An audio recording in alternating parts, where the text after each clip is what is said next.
podcast party to slay a dragon. Here you are, with the elk standing in front of you, regarding you impatiently. Did any of the rest of you, hear that? Or was it just me? Oh yes, that elk is definitely speaking to us. I heard it. Yes, you can all hear me. Wow! I just heard it. I heard it again. Oh, good Lord, we do not have enough time. All right, yes, hello. Hello? Is that the same elk as the one that Delingbit had back in Hangusbury? Yeah, look, the yes, plate it's the closet elk. Yeah. I do have a name. Oh, what is your name? I would love to know it. My name is Loran. It's a noble. We should bow. It's a noble elk. Everyone should bow. Okay, I'm so sorry. I will bow. Oh, no, entirely unnecessary, although appreciated, thank you. Oh, you're very welcome. Loran, that's beautiful. No, thank you. Yes, many things about me are. But anyway, there's no time. We have to go slay a dragon. Yes, we're quite on the same page about that. Where do you think we should go now? Well, here's the thing. After you left me behind in Hengistbury, I decided to follow you, obviously, because Delingbit is in trouble, and he's the only one who happened to take any time to get to know me as an elk. So I was able to follow you all. You do know that you're being followed, right, by the two tieflings on my brethren. Are you aware you're being followed? No, I didn't know that. I am so far behind. I'm so sorry. You said something about being followed by two tieflings? What? Two blue-skinned tieflings. Didn't you know? It's not as if they're subtle. Well, we just fought killed one, didn't we? Yeah. They were riding elks, similar to me, of course. Not quite so fabulous looking, obviously. No, this one was not riding an elk. This one was just on his feet. That was back in Deep Hall Point. He was actually attached to her shadow, to Violet's shadow. Yes, and also, once we killed him, he sort of turned into some sort of black smudge with long fingers, and it looked rather creepy. Do you know anything about that? Well, yes. Demons do tend to do that. What? I don't believe you fought a tiefling. I believe you fought a demon. Oh, my They're goodness. all over Fae Castle. Oh, dear, I suppose I should rewind, shouldn't I? Right. So, Fae Castle was where I am from. Fae Castle exists both in the Dreaming and in the Greyfell, but it has been taken over by fiends in the service of Cirothe. Oh.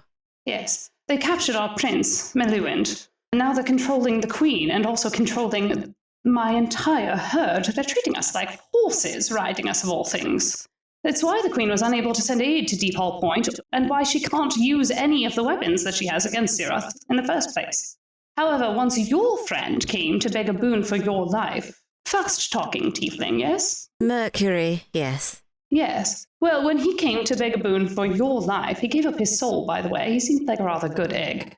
What? That was when he liberated me. Whoa. What did you just say? What do you mean he gave up his soul? Oh, I'm sorry, bargained, darling. Well, what does that mean? He loses it because I'm alive? Well, it seems as if he's rather quick on his feet. I believe he got out before any of that could take place. I can't be entirely sure, though. I didn't have very much conversation of him. He just let me out along with Delingbit, and we appeared in a closet.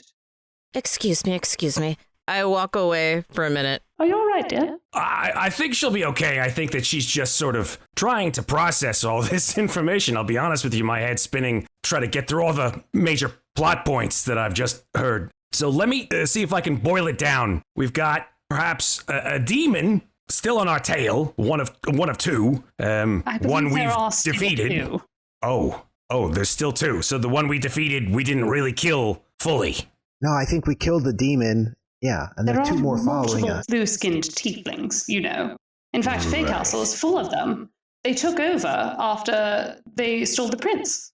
But we have the same symbol, and he points to the symbol on the elk and the one on his signet ring. We can't just gloss over this Fae Castle stuff. Maybe that's where I'm from. Who's the prince? His name is Prince Maliboo. I haven't seen him since he was a baby. That's the entire reason why all these fiends are controlling the queen. They threatened to kill him wherever he is after he's been kidnapped, and she can't do anything. She's hamstrung. So all these fiends have taken over a court. It's been absolutely ghastly. And where is this castle? Well, it's in two places, isn't it? It's in the Dreaming, but it is also in Greyfell Forest, which also has become absolutely ghastly. It's filled with monstrous things ever since the fiends came in. It used to be a lovely spot, dappled sunlight, lovely trees, and now it's just twisted and disastrous. We'll keep that in mind. Penthesane, this is the name of the queen, right? Pensane, queen, yes, right? Queen Pensane. Right, yeah. People have said... Pensane. Yeah, I'm hoping I'm pronouncing it right. Penthesane? Am I getting that right? Try again, darling. Pensane. Penthesane. Okay, cool. Penthesane. So she's the ruler of the whole of Greyfell Forest, and people have said that she's mad. Is that a fair assessment? Well, if you could call her mad with grief because her son has been stolen, then perhaps. But no, all of the things that appear contradictory about her behavior have to deal with the fact that her son is in mortal danger all the time. It's been years. How long exactly has Prince Maluint, I'm hoping I'm pronouncing that one right as well, has he been gone? 17 or 18 years. Belton's eyes trace up to Maliboo's face and sort of does a quick calculation of what he may look like in terms of an elf and the age of 17 years in an elf's face. Do you think like I have a twin brother or something? Oh, man. Or a little brother, an older brother? Quick conference. Violet. Okay, so I'm a little ways away, and I'm just like, hello. I'm polishing the eggplant, and I'm going, hello, Mercury. Mercury, I know what you did. Do you have to talk to me about this? I did not sanction that. Good morning, Violet. I've got great news. Think I've got a handle on that phylactery that you asked me to locate for you. Well, do you have a handle on your own soul? Because that is what I'm worried about.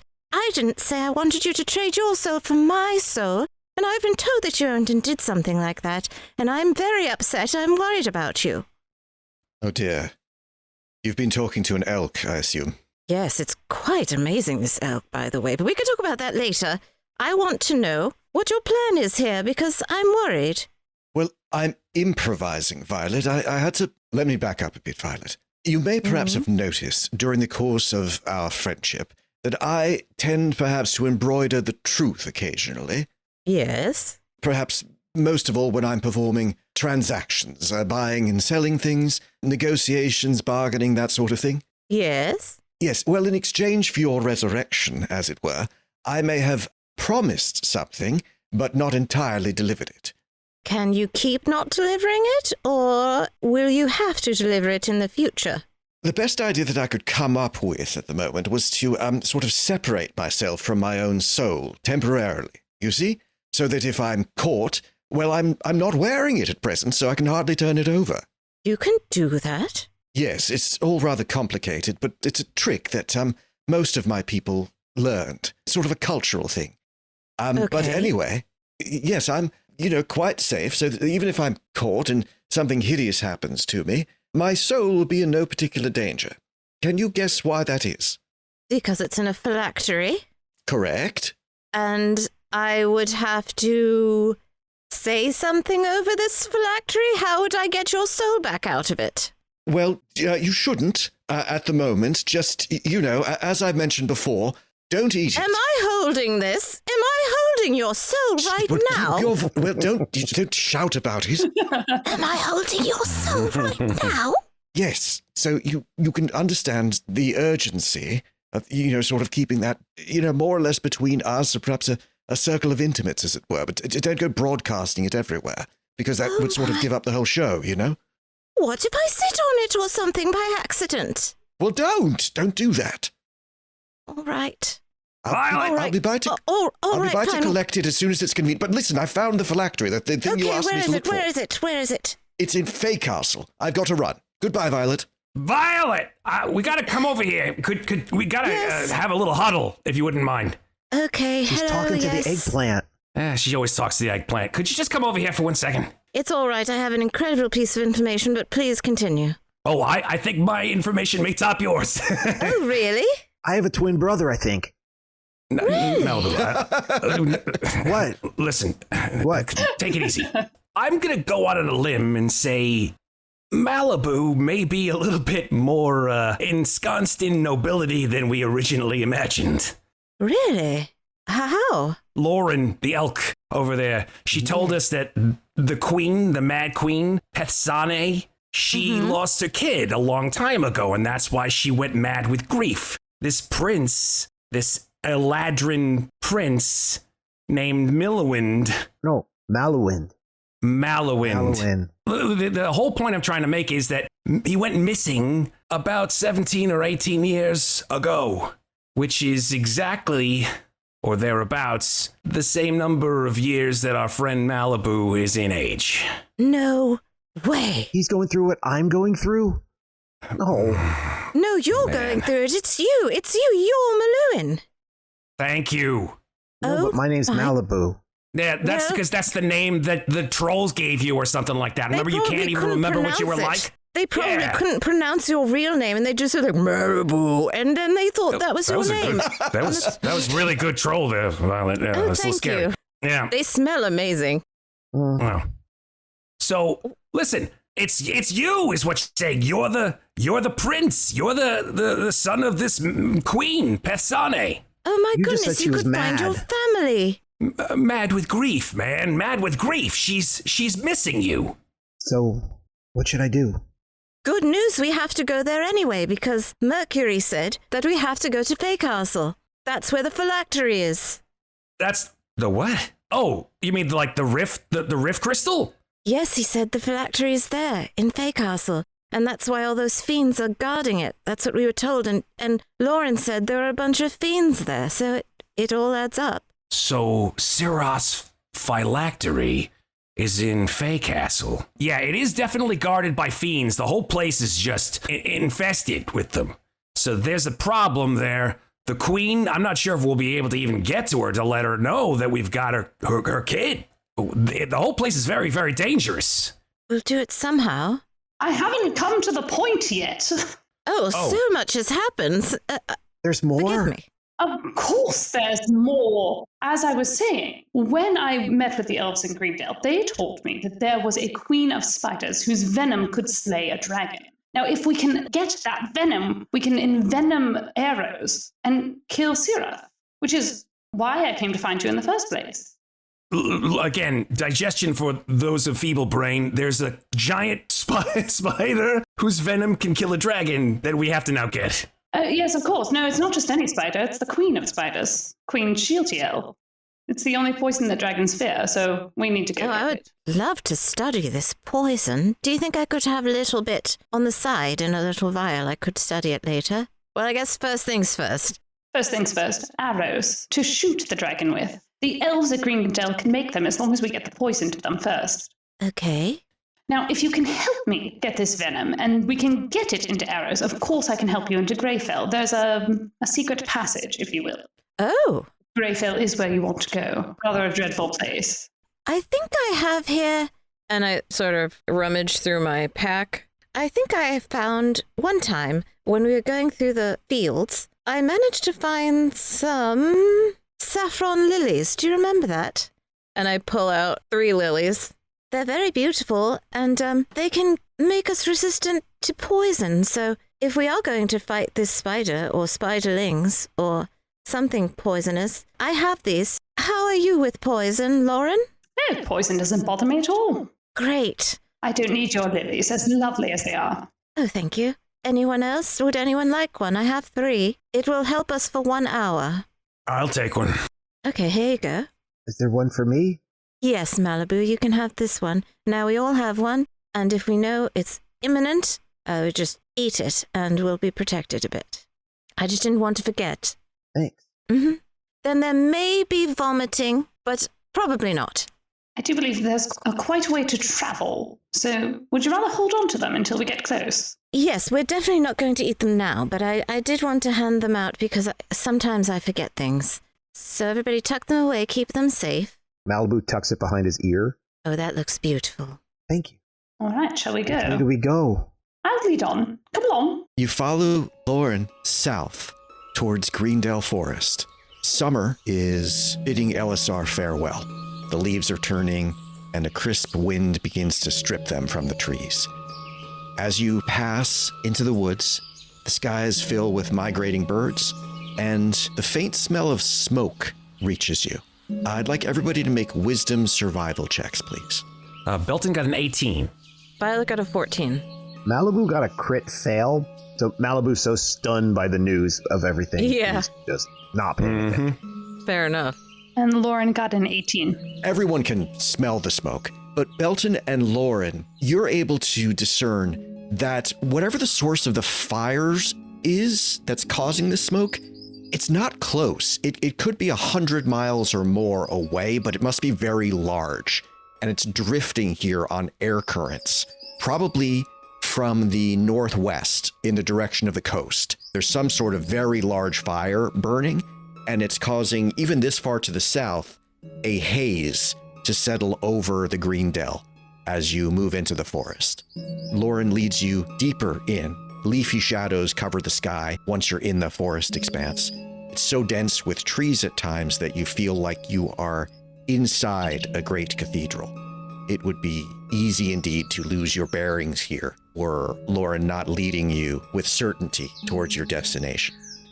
Due to Loran's familiarity with this area, you're not going to be subjected to any wilderness dangers or encounters, as she would be able to ascertain the safest route. But it does take a day to reach Shealtiel's domain. So I'm going to ask for journey activities during that day of travel into the Greendale. Let me know what journey activity you would like to try to do. I know what I would like to do. Go ahead, Violet. Violet would like to entertain. And so what specifically does she do? What Violet would like to do is use Norbert to kind of reenact some of the things that led them to this point for Loran. So It's like a horrible version of C-3PO talking to the Ewoks. Yes. Yep. It is. That's exactly what is happening. And I'm just sort of whispering to... No, but no, he sort of stood more like this. No, when you say hello, you do a flourish, like a flourish with your hand. He was very... Yes, well, closer. That's closer. And I'm going to tell them about... So there were these giants, and when I say giant, I mean literal giants, hill giants. They were so big, weren't they? And then Norbert showed up, and then I'm just going to gesture to Norbert to do a grand entrance. Come on, Norbert, come on. Your choice of what this skill check could be. It could be charisma performance, but since this is sort of drawing on your understanding of Norbert and necromancy and your control and rapport with him, if you would prefer, you could apply intelligence to performance instead of charisma. I will do that. I got a 14. A 14 is a success. Yes! Good job, Norbert. Good job. There's a sort of horrible fascination with Norbert's performance, but you can't take it away from him.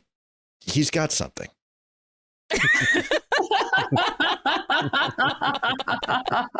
It's impossible to look away. The performance is somewhat unsettling, but nonetheless accurate and somehow moving. So in technical terms, it is a success. The first time an adventurer or ally up to a number of creatures equal to your proficiency bonus, Violet, which I believe is 3 at this point. Yep, That's correct. So the next 3 times that one of your allies or you would suffer a level of strife, you do not. Nice. Very, Awesome. very helpful. Your mood is elevated by this performance. Yeah. Yeah.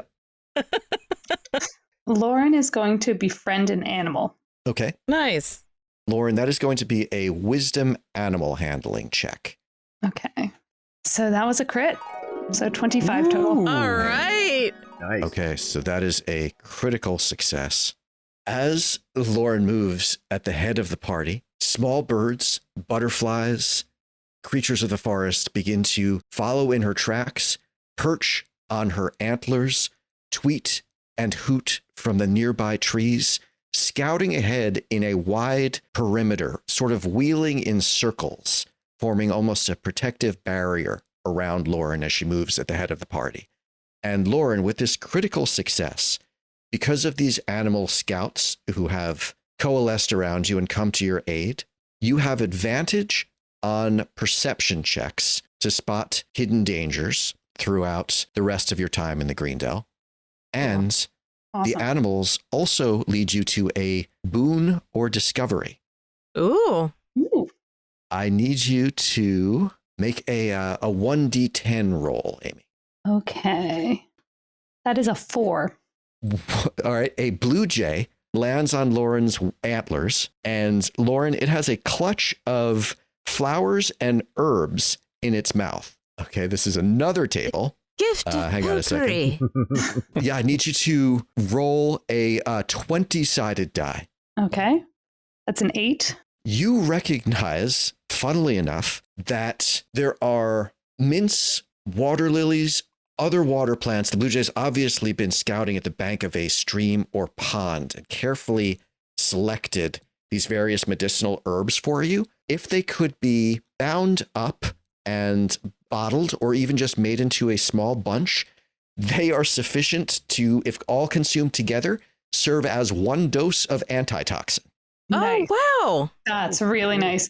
Lauren, as she's going, is singing like a Disney princess to call the birds to her, obviously. Just, oh, and they're all kind of fluttering to her. And then as she notices this bundle of herbs, she is like, excuse me, dear. Excuse me. Yes. Hands, do you not? I have what? Hands? Oh, yes. I don't, but it does appear that this bundle of herbs ought to be helpful, an antitoxin or something. Yes, thank you, Blue Jay. You're very helpful and very, very pretty. Yes, quite. It gives a respectful bow of its little head and then twitters and flutters off into the forest. And I scramble to catch it because I'm very small. And if it was on Lauren's antlers, it's very high. And Lauren's gonna kneel down to let her get them. oh, very nice. Yeah. Oh, thank you. I'll keep it safe. You take the little bundle of plants, carefully wrap them up, and you can add 1 antitoxin to your inventory, Violet. Cool. That ought to be helpful. What with the spider spewing venom and etc. Maliboo, do you have an activity? Maliboo is going to cover tracks because he knows we're being followed. There's people following us. I'm just going to get rid of these divots. He's going to use a branch, and he's also going to use a little magic to make like a rock appear over some of the tracks. But then a second later, that rock disappears, and then he makes a little dirt appear. So he's just creating these little illusions that vanish almost instantly. So this is going to be a survival check, but your choice of charisma survival or wisdom survival, since you're using your magic to do it. Oh, I'll definitely use charisma. And that's a 17. 17 is a success. Mm. You've never been in Greendale Forest before, but you've certainly spent time in the woodlands, having lived with the trolls in Old Shade for most of the life that you can remember. And you are very careful to cover your movements. You put an extra day between yourself and anybody following you. So if anyone is tracking you, they're now at least a day behind you. Great. Okay, and finally, Belton. I guess Belton is going to do what he did before, which actually worked, which is to scout. This time, Belton, I'm going to ask you to make a wisdom perception check. That's an 18. Okay, that is also a success, Belton.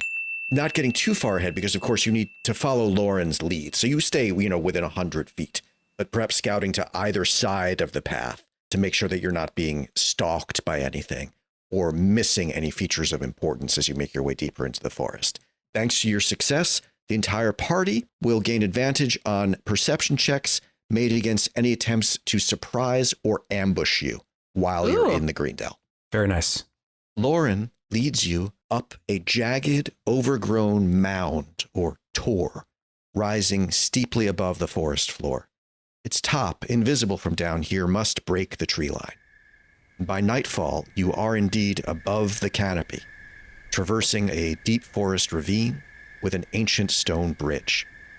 Loran, you know that Shealtiel's lair is across the ravine, but by now you are already deep in her territory. Right, so she is right across the ravine. However, I think we ought to be very quiet as we are in her territory, as it were. This place is dark, covered with bones. The rest of you folks have dark vision, but Belton does not.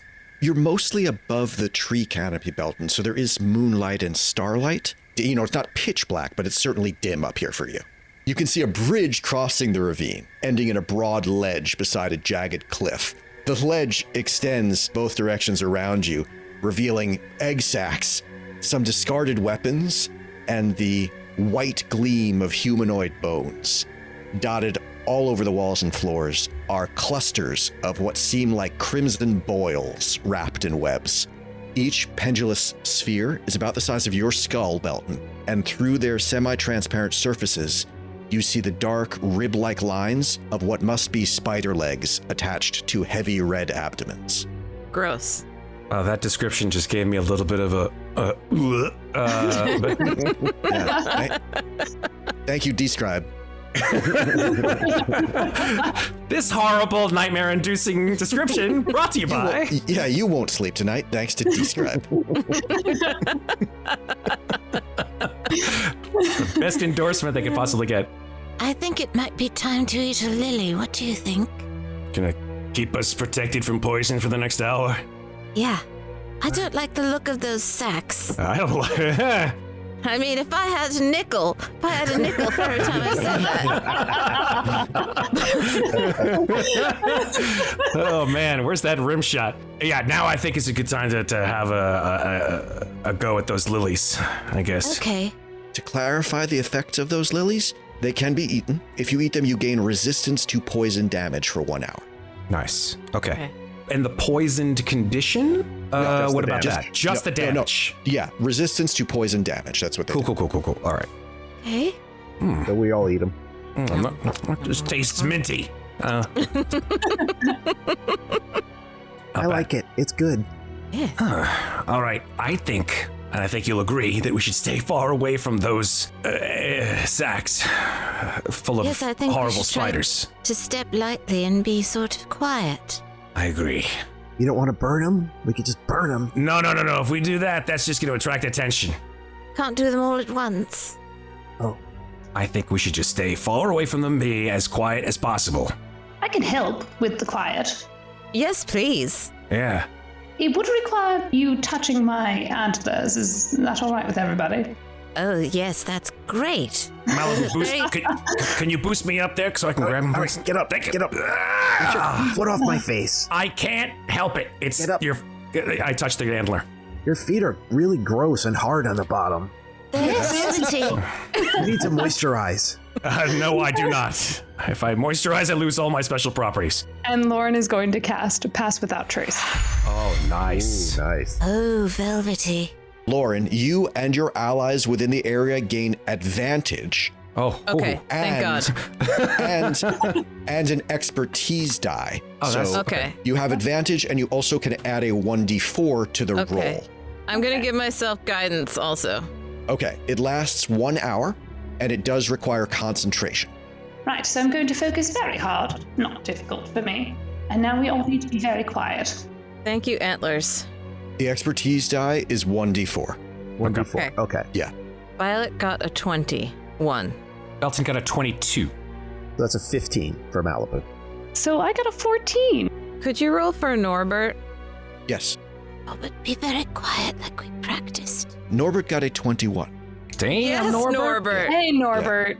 So I'm certainly going to call that a group success. Belton, your eyes trying not to look at those glowing red spider sacks, but you can't help but occasionally see legs fluttering inside the squishy orbs. You just keep your eyes towards the center of the trail leading alongside the ravine, and you make your way quietly forward.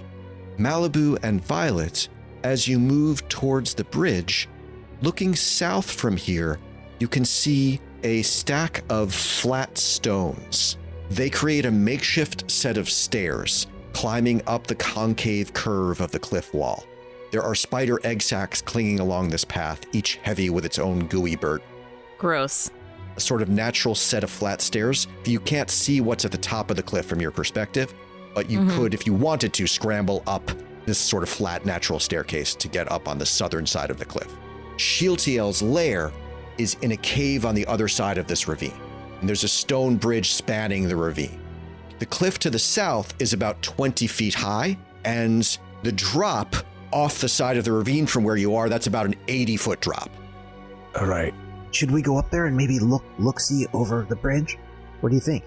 There's a lot of bones here. I get the feeling that people who came before us, maybe to Yes. challenge this creature or its progeny, didn't meet with a very good fate. We only have an hour with this protection, so as long as it doesn't take too long. I'll go quick if you want. Sure. I'm not very good at climbing, so maybe I'll stay with Loran. I can do it. I'm okay. All right. I'll walk over to the stairs at least. Maliboo's going to go south towards the stairs and then very quietly and carefully make his way up. There are enough stairs, and they're flat and broad enough, Maliboo, that this is not going to require an athletics check or anything like that to make your way up. You're pretty confident that you can just do that.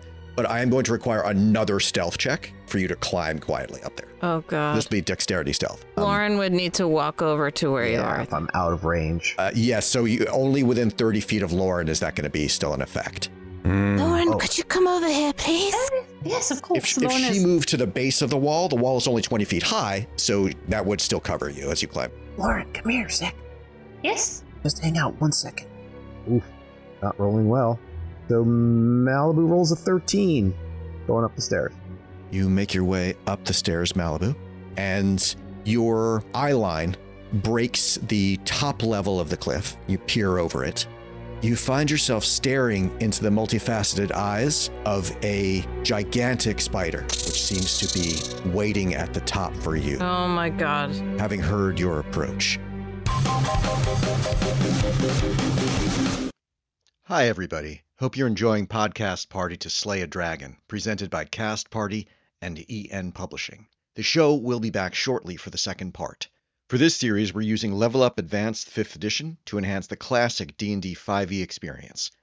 For more info on these cool new rules and enhancements for your 5th Edition D&D games, visit levelup5e.com.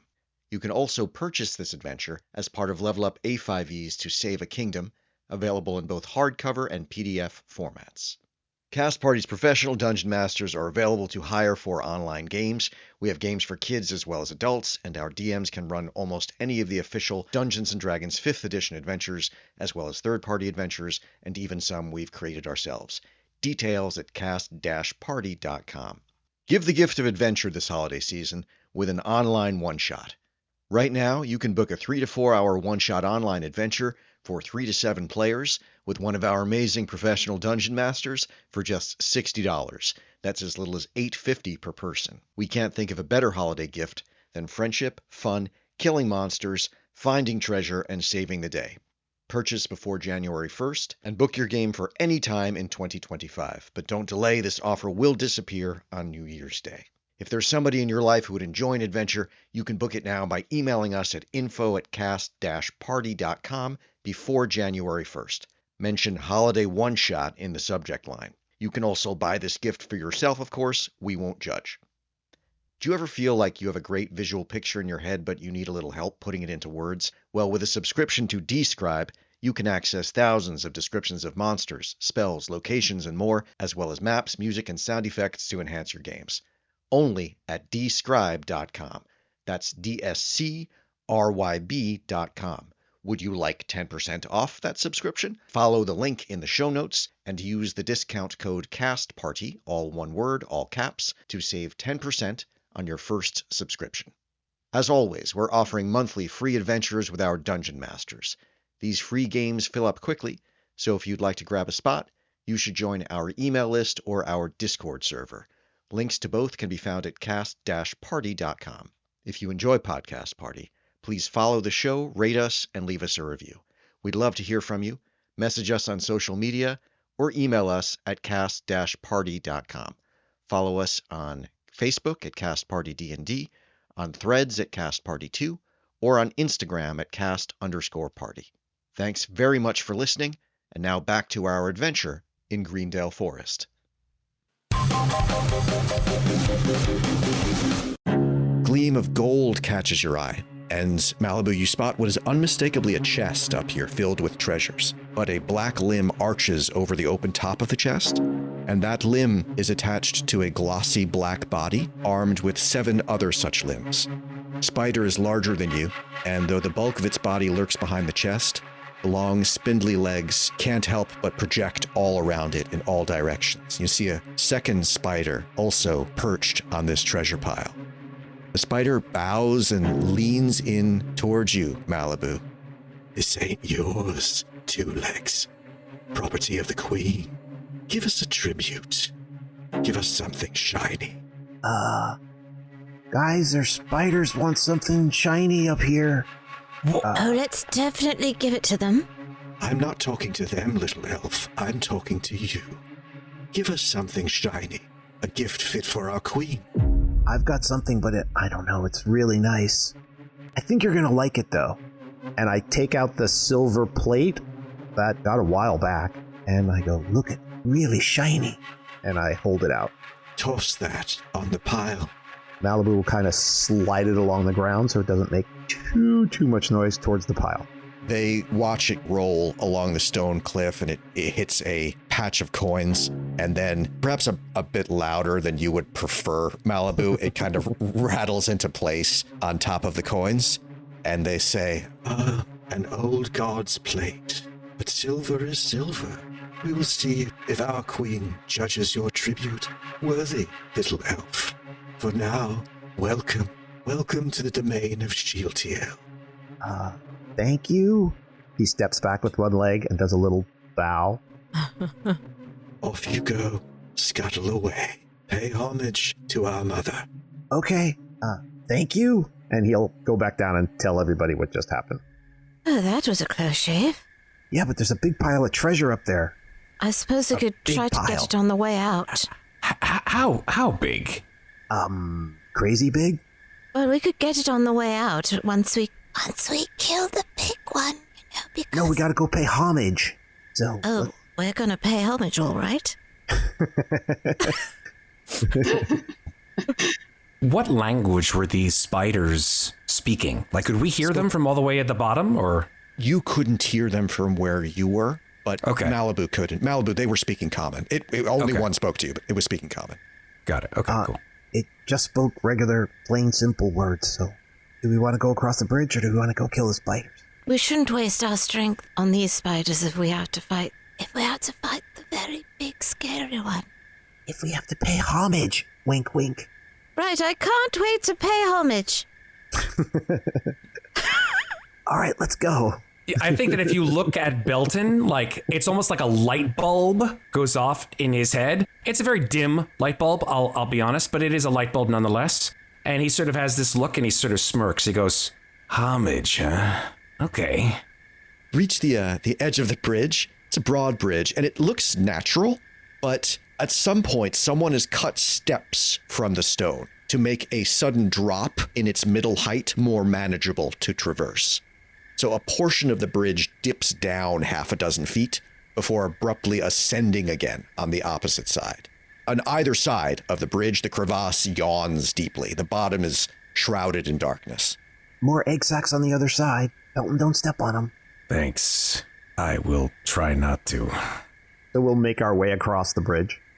Yeah, Belton is just keeping an eye out for things that could crawl up from underneath the bridge, potentially. Maliboo will go to the top of the stairs where he can peek over on the other side. Right, so he's just going up the stairs, about halfway, and then so he can see the other side. There's no spiders waiting for us or anything over there. Go ahead and make a wisdom perception check. I'll give you guidance. Ooh, that is a 23.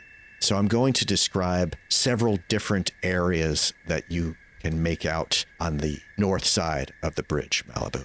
Down along the northeast ravine wall, you can see the cavern fall away into darkness. But again, at some point long ago, someone carved stone into steps. No two steps are the same width or height. It looks like a perilous climb to you, Maliboo, but the narrow stairway clings to the cliff face and doubles back twice before reaching a somewhat wider landing, about 20 feet down. And on that landing, you can see a dark tunnel vanishing into the cliff wall. The opening is curtained by a large web. The steps seem to continue down from the landing past a tangle of webs heavy with eggs, but then the stairway just dead ends at a precipitous drop. Maybe the stairs continued all the way down the ravine once, but the stone is given way. It just sort of terminates at that landing, but there does seem to be a cave entrance, a small cave entrance off of that landing. On the other side, the northwest side of the ravine, you spot a waterfall issuing from the cliffs and pouring into the ravine below. The floor here breaks up into ledges, creating the wall of this vast and deep crevasse. Water is pouring from one of these ledges and turns from steam to spray as it falls away into the gloom. There are a few clusters of spider eggs clinging to the cliff around the waterfall's ledge, but despite them impeding your view, Maliboo, with that roll, you can see that there is another small tunnel out of which that water is flowing. When you say small enough for us to fit through, or like small we'd have to crawl? Violet and Belton could walk through it standing up. The rest of you would have to crawl. You're not sure whether Loran could get into it at all. Okay. And finally, directly north of you, strands of web flutter in the wind. They stream into a cave, and the cave is lit by an eerie eldritch light coming from somewhere within the cave. The silent movement of the webs casts floating, ragged shadows across the expansive interior. And Maliboo, that is a large cave entrance, right? Entrance is about 35 feet wide and about 35 feet tall. And I can't see farther in than just light. There's light, and there's these sort of webs billowing in front of the light, but it's actually so bright, Maliboo, that you can't make out any detail inside that cave. Okay, we have 3 ways to go. We could go down these stairs over here, and he points to the east. That looks like they go into a cave. Maybe it's a way in. And then the other side, there's a waterfall, but it's really small, and I don't think I want to crawl through that. And then straight ahead, there's a bright light with some webs. We could go that way too, but that's walking straight in. For what it's worth, Maliboo, I should have mentioned this earlier, the cave entrance on the northeast side, that does look large enough that everyone in your party could fit into it. Okay. The challenge there is that the steps leading down to it are treacherous and, would require some negotiation to get down there. So we could walk straight in, and she may already know we're here anyway because of the plate, or we could try the steps.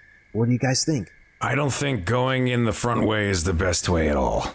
I agree. Isn't it true, though, that if you disturb webs, it can sort of vibrate and alert other creatures along the highway of webs that something is disturbing it? I've never heard of that, but I'll take your word for it if that's what you know. I don't know that either. I think they burn, though, right? You can burn them, I think.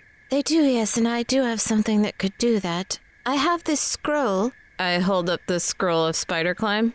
The target gains the ability to walk on walls and upside down on ceilings as well as climb in speed equal to its base speed. Who seems like they would most likely fall? I'm moderately dexterous. Is anyone a hot mess when it comes to climbing things?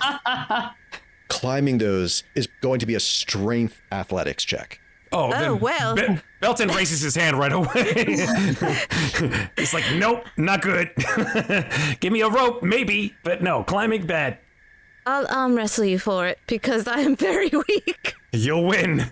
I guarantee it. Do you have a 7? Oh, okay, maybe I would win. I'd have to really use my shoulder muscles. But yeah, like I've got an 8. I don't know why I'm saying this in character. Could I possibly ride on someone's back? Would that give them disadvantage? Well, why don't you give it to Loran, and then you guys ride on Loran? Yes, that'd be quite all right with me. They're little. You're not too large. Would that be okay? Of course. Lauren's going to kneel down and so that you could climb on her back easily. Yeah, and Loran, as a large creature, you can certainly carry 2 small creatures without issue. Oh, I'm very relieved. Is Norbert going to be all right? Is Norbert going to be all right? What are you asking Norbert to do? Is Norbert strong? Norbert is of slightly above average human strength. Oh boy, I don't want anything to happen to Norbert. Is there anything we can do besides this scroll, which I'm happy to cast on somebody? But is there anything else we could do? Can we tie a rope off at the top off of something? Are there stalagmites? Yeah, you certainly see stalagmites that you could tie off a rope to. Okay, we should do that, I think. Okay, we gotta make sure the rope doesn't hit the egg sacs. That's all. Yes, right.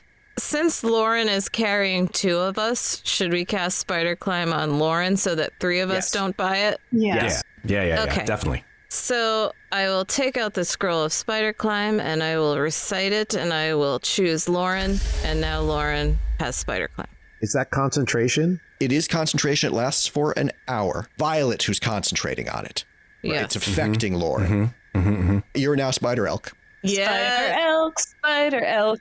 Before Lauren goes, though, she's going to turn to Maliboo and say, "Now, I don't mean to be presumptuous, but would you mind touching my antlers again?" Sure. Okay. They'll touch her antler again. And she is going to cast Luck. She's going to grant the boon Luck, rather. So during the next 24 hours, you can roll a d12 and add the result to one ability check, attack roll, or saving throw after seeing the result. Wow, I'm feeling lucky. Lauren's antlers each glow momentarily with a faint blue light as she bestows that boon on Maliboo. Ooh, cool. Yes, you look very lucky. All right, so Spider Elk's got a spider. Oh, Norbert, be careful. Lauren, as you're trotting forward, you can feel your hooves locking into the stone, almost adhering to them, but then releasing freely when you lift your feet. But other than that, you feel like you could run right up the vertical wall and still be able to maintain your pace. There's no danger of you falling down these steps. Woohoo! This is quite lovely. If it's your intention to proceed down to that landing with Belton and Violet on your back, I will say with the aid of the spider climb spell, you're able to do that without having to make a check. Great. So Lauren is going to trot down and avoid all of the egg sacs and webs. So if there is an egg sac or web in the way, she'll go like sideways on the wall. She's going to go to extreme lengths to make sure that she's not touching anything. Got it. And I'd say that due to the aid of the spell, you are able to negotiate that without incident. Violet, that spell does burn and is consumed. Got it. Maliboo will follow behind and tell Norbert, come on, let's go, and start heading down. So in the case of both Maliboo and Norbert, you are going to each need to make strength athletics checks to negotiate the staircase. Oh my god. If you fail by a lot, you will disturb egg sacs. Oh, wait. How long does the spider climb last? An hour. So can I just go back up and get them? You certainly can. Yeah. Ooh. Maliboo doesn't even think about that. He just starts heading down after you. Yeah. So Lauren is going to be like cantering back up. She's loving being Spider Elk. And being like, no, wait for me. I'll come get you. I have these lovely shoes, don't you see? I'm okay. Take Norbert. Righto. Norbert, on my back, spot. You meet Maliboo and Norbert on the switchback, and Norbert clambers awkwardly onto your back. Yeah, Norbert actually got a dirty 20 on his athletics check, so he was doing okay. But you do retrieve him and bring him down to the lower landing where Violet and Belton are waiting. And Maliboo rolled a 22 on his. Awesome. Yay. All right. Yes, so Incredible. The group of you arrive without incident and without disturbing any of the egg sacs at the entrance to the lower cave on the northeast side. Okay, did you say you would like to burn it? Oh, that's right. There's a web there. Mm-hmm. Yeah. Do you have some easy way to do that? Yes, I've been working on something because, frankly, I was a little depressed that I felt quite useless in the last fight. So I've been working on something special. Do you want to see it? Yeah. Okay. Wait, is it going to make fire? Yes. Oh, okay. So stand next to me. Okay. And then when she's there, on the other side of us, Maliboo is going to create an illusionary rock between the egg sac and her, so that if it does make a light, anything in the egg sac will be blocked by it, and he's going to cast minor illusion. So that does create, I believe, a maximum of a 5x5 Correct. illusion? Okay. Right. Yeah, I'll get as close to the web as I can without disturbing it, I guess, so it'll keep it down. So he's just going to put a very similar rock to kind of hide any bright light she may create in the, that little area. Okay, so I put my hands together and I furiously rub them together, like trying to create some heat, and then I just say, "Fireball!" And then Fireball? fireball. Oh, thank God. I'm workshopping it. It's fine. And I'm gonna try to shoot fire out of my hands at the web. You do shoot fire out of your hands at the web. The web instantly ignites, and the cave entrance is immediately filled with the sound of angry buzzing, almost painfully high-pitched. And as the webs burn away, which they do, a cloud of ghostly, spectral spiders swarm out of the cave entrance around your group. The collective glow is almost bright enough to be painful. You see these things moving towards you. What would you like to do? I'd like to jump back onto Loran if Loran will let me. Loran will let you. Loran kneels down. Quick, on my back now.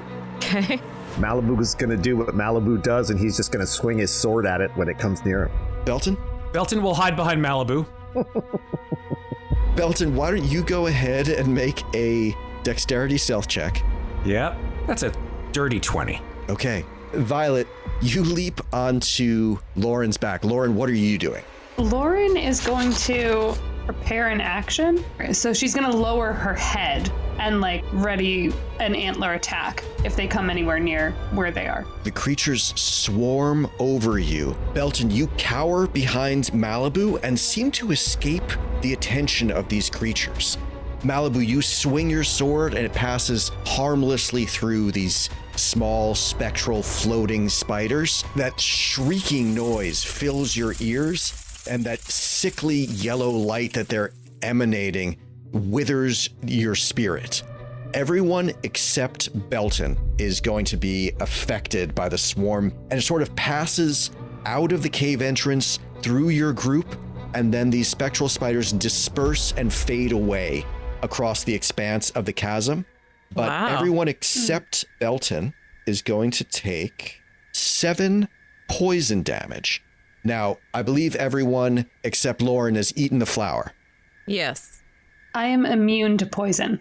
Yes. Yes, you're totally... So, Loran, you take no damage. Nice. And Belton, you take no damage because they don't see you hiding. Love it. But everyone else takes 3 poison damage, and everyone suffers a level of strife. They would. They would suffer a level of strife. But now they don't. Right, so... Because of my incredible pantomime. Right, so exactly, your proficiency bonus is 3, which means you can save 3 characters from strife. Yep. You and Maliboo would suffer a level of strife here, as I suppose would Norbert. Well, we can't have that. Norbert cannot be poisoned.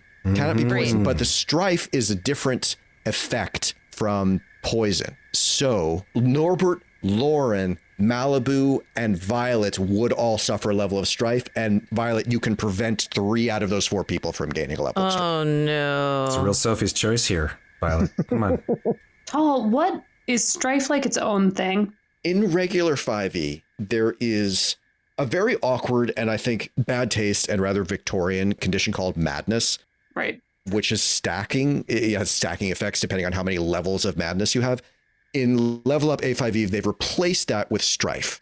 And strife is if you've undergone a psychic attack of some kind, if you've studied forbidden magic, if you've undergone a truly rigorous intellectual challenge, all of these things can represent strife. It sort of represents corruption, despair, fear, loss of resolve. Right. It gets more increasingly deleterious the more strife you accrue. Level 1 strife for anyone who takes it here is going to incur disadvantage on intelligence, wisdom, and charisma checks until your next long rest.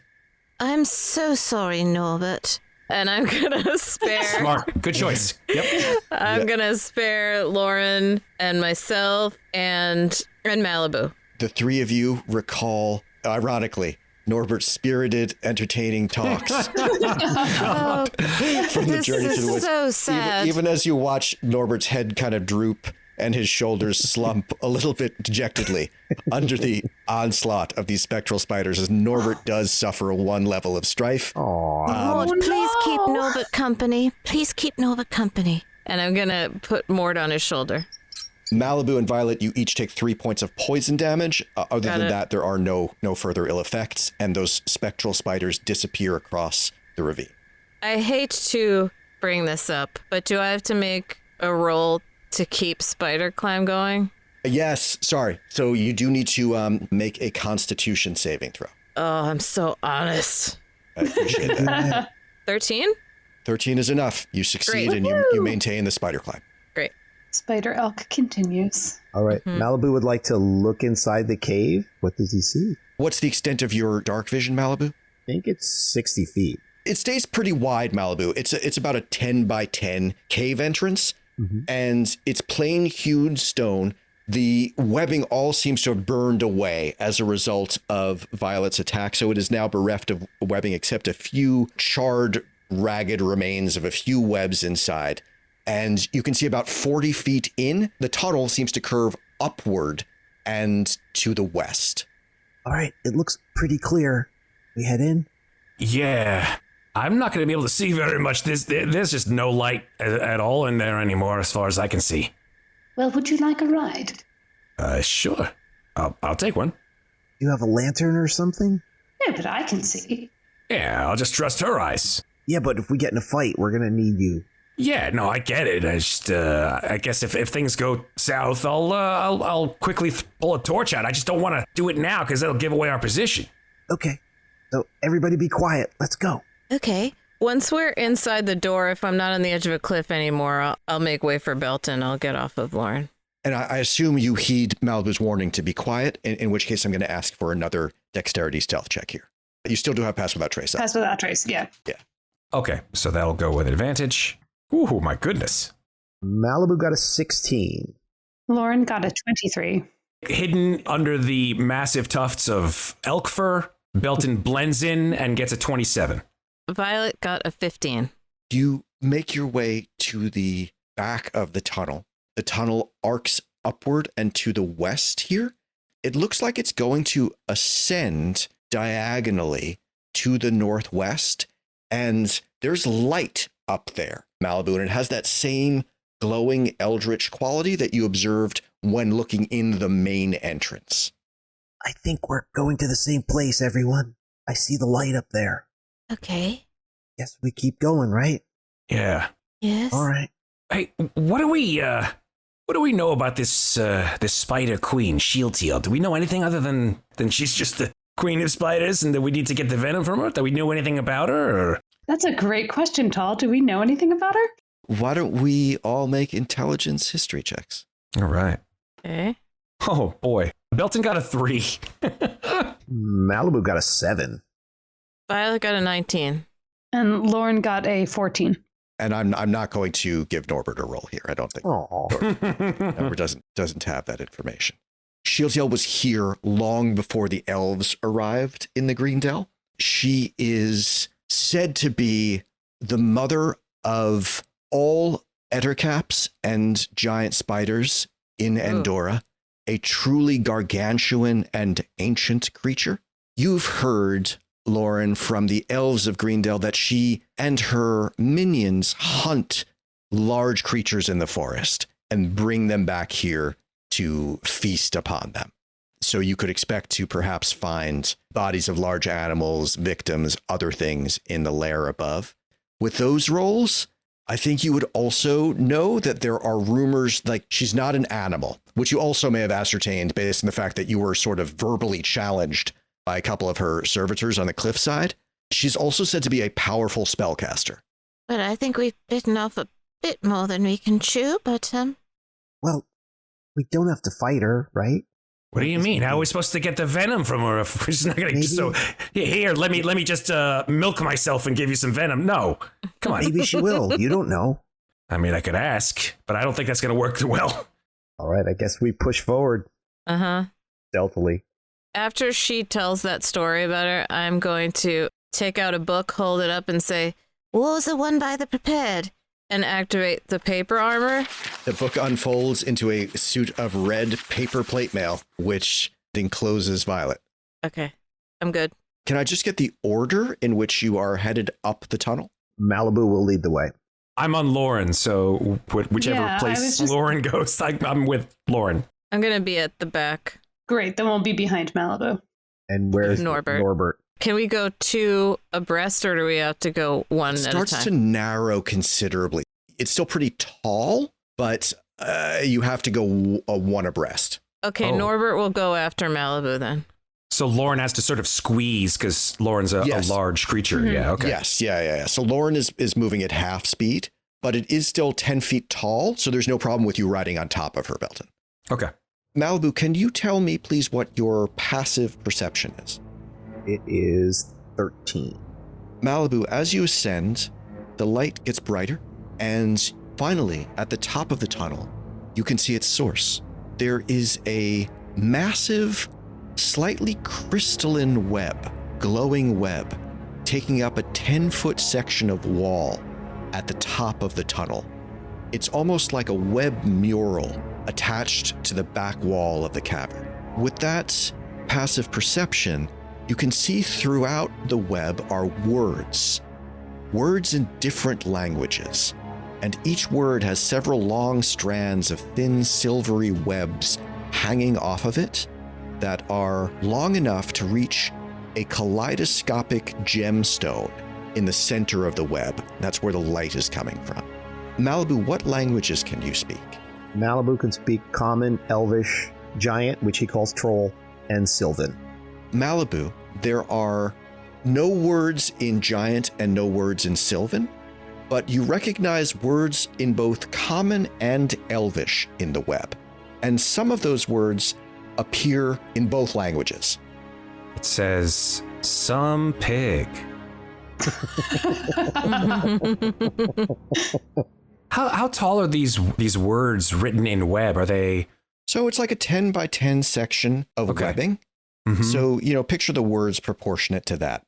Okay. They all fit in the 10 by 10 space. Are they written like a sentence, or are they just sort of plastered in random spaces on the 10 by 10? It's not a sentence. They're part of the web. Got it. Okay. They're like words are hanging in the web. Okay. Literally like some pig. Yeah. Yep. Maliboo, there are also many other words in languages that you don't know. I was just going to ask that. Okay, so there's some words. I see this one in Common and Elvish, which is fate. And then in Common, I see forge, hunter, spider, watcher. And then in Elvish, I see weave. But there's other words. I don't know what they are. Can we look? Sure. You all scramble up. You seem to be moving very quietly and still have not attracted the attention of any creatures in this cave. So you all have view of this strange magical web at this point. Can everybody make a intelligence check for him? Just a straight intelligence check. Okay. Maliboo rolled a 7. No surprise. Belton got a 15. That is a surprise. I rolled a 4. And Lauren got a 13. Okay, Belton and Loran, you quickly perceive that this feels like a code of some sort, that some words are important. The correct words have to deal with the activation of this webbing in some way, but using the wrong ones could be dangerous. You're not sure what the purpose of the web is, however. Can everyone tell me any other languages that the rest of you speak? Gnomish and Abyssal. And I speak Celestial also. My intelligence is really low, so all I have is Common and Halfling. No other languages are known to any of the rest of you. I cast Comprehend Languages. Nice. Okay. Yes. In that case, all of the words resolve in all of their languages so that you Okay. can now see the words and each of the languages in which they're written. The word fate appears in Common, Elvish, and Undercommon. The word forge appears in Common and Dwarvish. The word hunter appears in Common and Undercommon. The word shaper appears in Dwarvish and Undercommon. The word spider appears in Common and Elvish. The word watcher appears in Common, Dwarvish, and Undercommon. And the word weave appears in Dwarvish, Elvish, and Undercommon. Well, this is clearly some kind of puzzle. If that's the case, we got to figure this puzzle out. We're not going to just start spouting off words. Yes, I'm trying to make out some sort of order to these words, but I don't see one so far. Fate, forge, hunter, shaper, spider, watcher, weave. Well, how come some words are in 2 languages and some words are in 3 languages? Yes, I don't know. What happens if we go over there and, I don't know, touch one or something? Well, You think we're supposed to touch them and not say them? I don't know. if we say it, then they're kind of like, if we just say the word, clearly, if we say it loud enough, then something's going to hear us, and that's not good. I think we should think about it for a moment before we decide what word we're going to go with. Do spiders speak a language? Well, they spoke one to you about a half an hour ago. About 30 minutes left on Pass Without Trace. Well, it's not coming to me. When we were kind of figuring this out, did you say that with that roll, we knew that there was a pattern of some sort, or was it just kind of like that there was a spell attached to? You know there's a code. There are correct words and incorrect words. You suspect the code has to do with the crystal. I'll say with those rolls, pulling the correct words from the web and putting them on the crystal. Is there anything else in this room that we could notice? Make a wisdom perception check. An 8. You feel a cold breeze from the south. Maliboo, you think the main entrance must be not far south of your position. It's not a terribly deep cave. Right. Did you say that it's just the one crystal, or that there are multiple crystals like in the webs? The structure of the web seems crystalline, but there is a large central crystal in the middle of the web. And that's where the light's coming from. It's kaleidoscopic. Right. I mean, if we want to take our chances with a word that has the most associated languages with it, and start with that one, I would say we should go with the one that has 3 languages associated with it. So we got Fate, which has Common, Elvish, and Undercommon. And we got Weave, which has Dwarvish, Elvish, and Undercommon. And we've got Watcher. Yeah, Watcher's got Common, Dwarvish. Yeah, you're right. So those 3 have 3 languages associated with. So I don't know. I mean, just statistically speaking, one of those 3 is probably going to do something. I don't know. It seems as if the verbs could go in order, yeah? Right, so they're all things that people do. You walk, Yes. you hunt, you shape. And I wonder if there's an order to that. Yes, I just don't know. I don't see a spider talking about a forge too much, to be perfectly honest. But a spider does weave. Right, a Yes. hunter does watch. A shaper does forge. And then Yes. there's fate. Oh, shit. Yes. I like That's- that angle. That's pretty goddamn observant. I didn't even pick that up. Well, I am a remarkably intelligent elk. And a humble one. Yes, let's try that. So, like what? You go 1 and then 2? Or put it both at the same time? Or Maybe put the pairs together. Yes. okay. So if we have a shaper forges, a hunter watches, a spider weaves, and then we just have fate. And then fate, probably at the end or the beginning.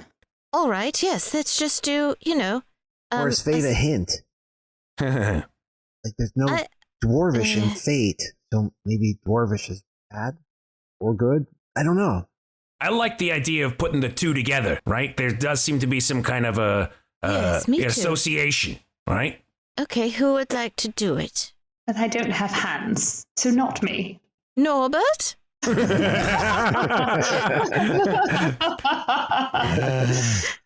Norbert, dear, I know that you're having a problem, but this might cheer you up. Do you see that beautiful web over there? You can see the kaleidoscopic lights flashing across Norbert's face as he stares Yes. up at the web. Yes. So, can you read, Norbert? Eyes go like when a dog looks confused, Right. like the Okay. eyebrows go the other way. I'm going to point Mhm. at a scribble, Uh, and you're going to just sort of poke it gently.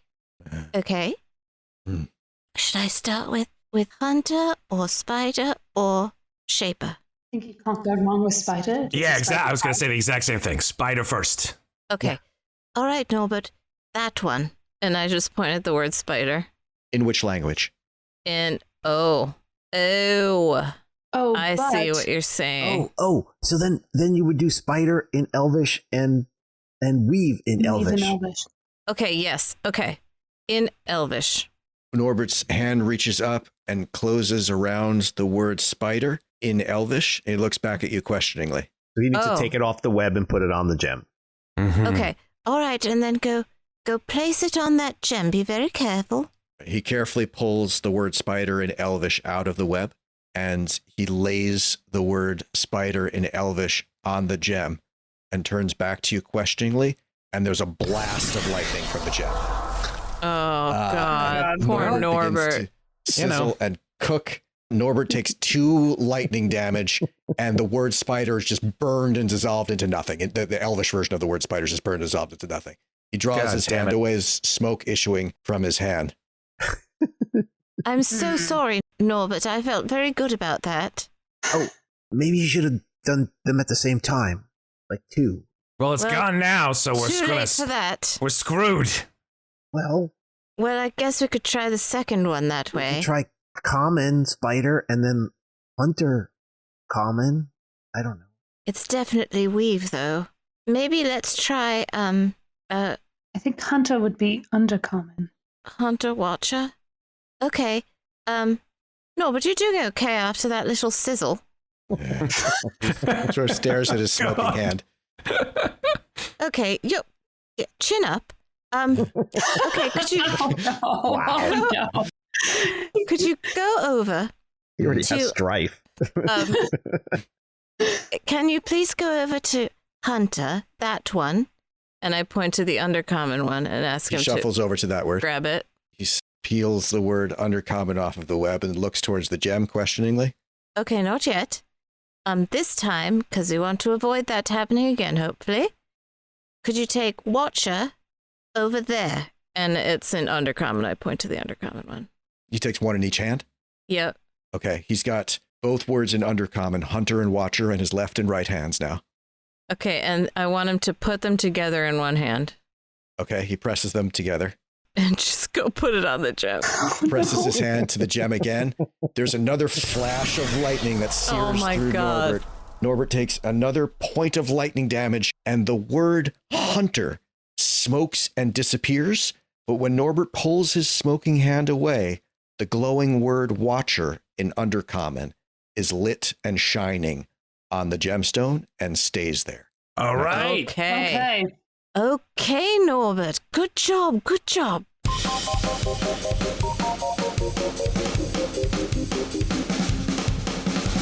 Thanks for listening.